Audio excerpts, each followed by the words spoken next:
Greetings to those who watch below. Before we start today's creepypasta story, I'd like to say thank you to Steffi Ray, Wicked Witch, Lisa Watts, Lefty Kim, M.A. Wade, Julie B, Jess Black Curtin, Christina Groves, LT Punisher 666, and Chris BLK Chris for being those who dwell below. An exclusive channel membership you can check out using the link in the description box. Also, if you're a fan of creepypastas, make sure to check out the creepypasta.com YouTube channel where I also upload videos every week. But for now, sit back, relax, and enjoy. A couple of years ago, I walked home from a bar with two friends, and we were all loaded drunk. The Irish Newfoundland band brought the house down that night. This was before the pandemic, of course. At Derry's, all you could smell was sweat and sour beer, not an open window to be found in the place. It was the middle of July, and the air conditioning unit had all but fizzled out. Several hops to the resin-coated bar for whatever shots were on offer, and we were all but seeing stars. Anyway, for all the fun we had that night, the three of us ended up walking home shortly after 1 AM, trashed out of our tree, and it was silent outside. No wind, just humid air, mosquitoes, and the faint sound of electricity humming from the street lamps. We were 2 full streets away from the bar, and faintly heard the last of the rattling yellow cabs collecting the final patrons leaving. We were still having fun, the alcohol still chugging us along like trains, about to be derailed across the road at any moment. Nights like this were always a good time. I only started not having fun when I was convinced there was someone following us. Now, normally I couldn't care less. We lived in a small town where everybody kind of knew each other, and we were quite close to home. But every time I turned around to look behind me and converse with Nicole and Luke, I was convinced I could see someone leaning out from behind this old house watching us, and as if their head was tilted to one side. I tried to focus my eyes on the shape, but it was no use. My perception was still whitewashed. Just when I thought I was regaining something, the person had gone. Nicole and Luke carried on walking, well, stumbling ahead of me. Even while the two of them were laughing and talking foreign jargon to each other, Luke must have had some idea something was bothering me. He asked, "Why are you so far behind us? Something got you freaked out?" I answered, "Man, I think there's somebody following us." Nicole smiled and asked, "Is it a baby fox?" "No, behind that old house there. There was somebody poking their head out from the side of it, just looking at us," I said, my voice giving away a discomforting air. Luke laughed it off. "What a weirdo. Who'd do that?" They carried on their jaunt, facing the road ahead.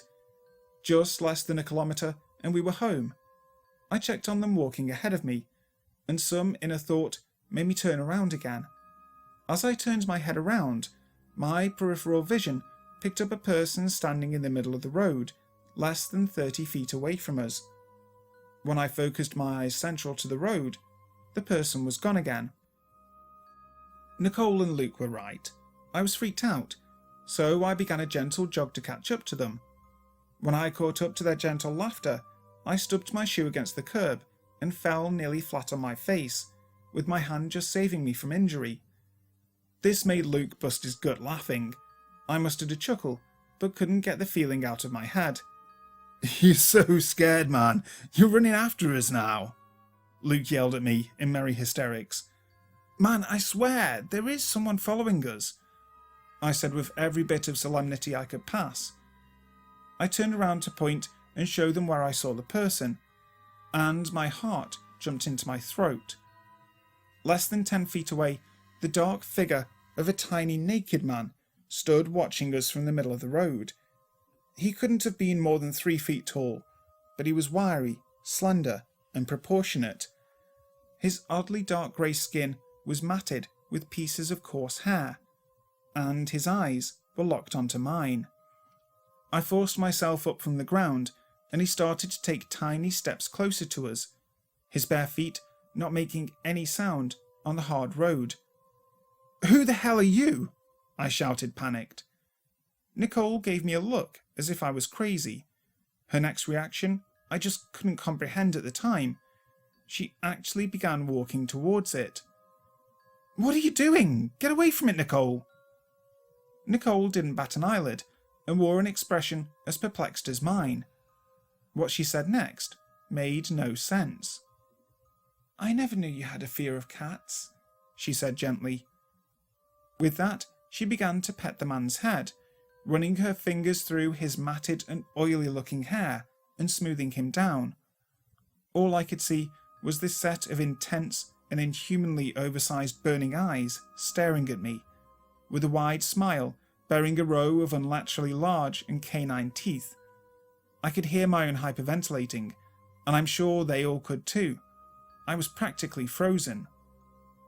"Wow, you really do have a fear of cats?" Luke asked, slurring his speech. Nicole stated, "This is Simon. Simon loves us, and he follows us home sometimes." In my own head, I don't know what this smiling thing was.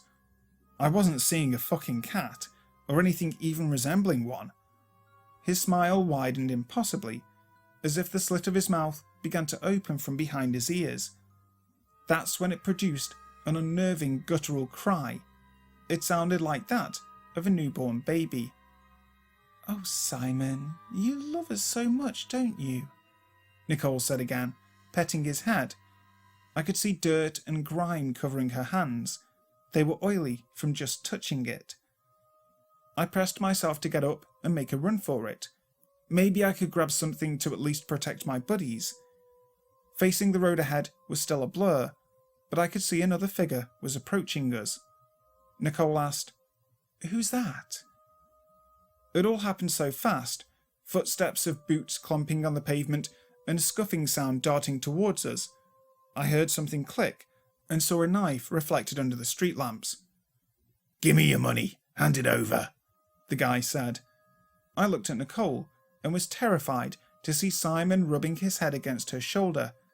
His grin tilted, with a set of sharp, elongated fingers that looked like tarantula legs wrapped around her. "You got money? Give it to me," he stated again, nervously. I startled and faced this guy.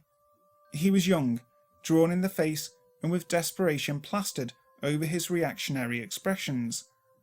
I rifled through my tight jean pocket and looked back to see Luke stroking Simon's hair while also fetching his own cash.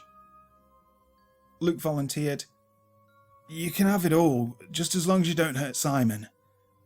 The guy grasped my wallet with an approving nod before directing at Luke. "I don't give a fuck about the cat, I just want your money," he said. I felt like I had nowhere to go. My mind was gone. It was just my own projection. I looked at this thing, Simon, again. This horrendous creature was somehow playing with my mind. Right then, the guy stepped past me with his knife pointed at Luke. He held out his wallet to pass to him, and what happened next, I can't explain. Upon reaching to take Luke's wallet, the guy's wrist was grabbed by both of Simon's hands. I looked right into this guy's eyes at that point, and the look of shock and fear I saw on his face will live with me through the rest of my days. His fear was realised, as if he knew that exact moment this wasn't some cat, as if his eyes had just been opened. I felt his fear that very moment. I could then see Simon's fingers squeeze and crack every bone in his arm, snapping them until they were protruding through the skin. The scream you could have heard for miles, and lights from house windows immediately began turning on everywhere down the street.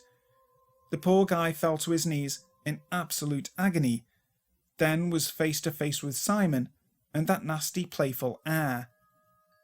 I'll never forget the sounds of Simon's unsettling newborn cries, teamed with ungodly screams of pure pain. In one swift action, Simon pulled the man's arms back and ripped them off from the shoulders. The screeching, scratching noise from his throat and the sound of blood hitting the concrete echoed. Luke and Nicole, they just stood out of the way, watching nonchalantly, tuned out to what was really happening. The man was now violently convulsing on the road, and I was too scared to do anything. I watched through my distorted view and just hoped that I wouldn't be next. Looking on for a few moments at his face withered and sweating, breathing out his last bit of life, the shock ripped the blood from his heart and drained out through his stumps all over the road. A few more desperate breaths, and he was dead. When I looked to Luke and Nicole again, Simon was resting his naked body across their knees on the ground, the weight appearing to have no effect on my friends, with pure joy emanating from him. Luke was just stroking Simon's hair. I heard more footsteps rapidly coming from somewhere, and on top of that, alarmed breathing. I just couldn't process any of it right then. "Oh my God, what happened?" one of the neighbours asked. Simon stared at me, as if trying to decipher my own next move. I didn't budge. Then Nicole spoke. "I don't understand you, Simon. You're usually so lovely."